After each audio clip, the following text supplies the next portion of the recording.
अस्सलाम वालेकुम। हमारा आज का मौजू है मिर्गी। इसे अंग्रेज़ी में एपिलेप्सी भी कहते हैं।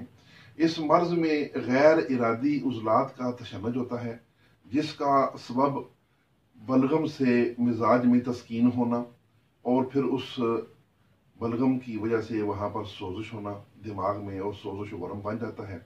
कभी ये मर्ज़ मौरूसी भी होता है और कभी दिमाग की रसोली भी इसका सबब बनती है। तो अलामात इस मर्ज की कुछ यूं हैं कि मरीज अचानक चीख मार के गिर पड़ता है और उसके हाथ पांव की उंगलियां तशन्नुज से मुड़ जाती हैं। कभी जुबान मुंह से बाहर निकल आती है और कभी दांतों में आकर कट जाती है।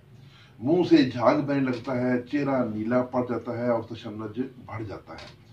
कुछ वक्त के मुसलसल झटकों के बाद जिस्म ढीला पड़ जाता है और बदन पसीने से शराबूर हो जाता है। मरीज पर नींद का गुलबा तारी हो जाता है और सांस खराटे से आने लगती है।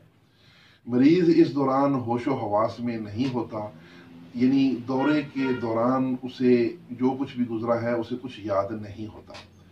तो इस मर्ज का इलाज सिर्फ 3 सिंपल चीज़ों से किया जाता है। दारचीनी 30 ग्राम, लौंग 20 ग्राम और जवतरी 10 ग्राम, इनको पीस कर मिला लें और इनको खूब कपड़ छान पाउडर करना है।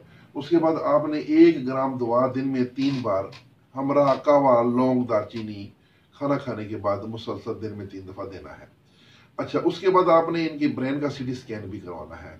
अगर सीटी स्कैन में दिमाग की रसोली आ जाए तो फिर दिमाग की रसोली का इलाज आपने शुरू करना है।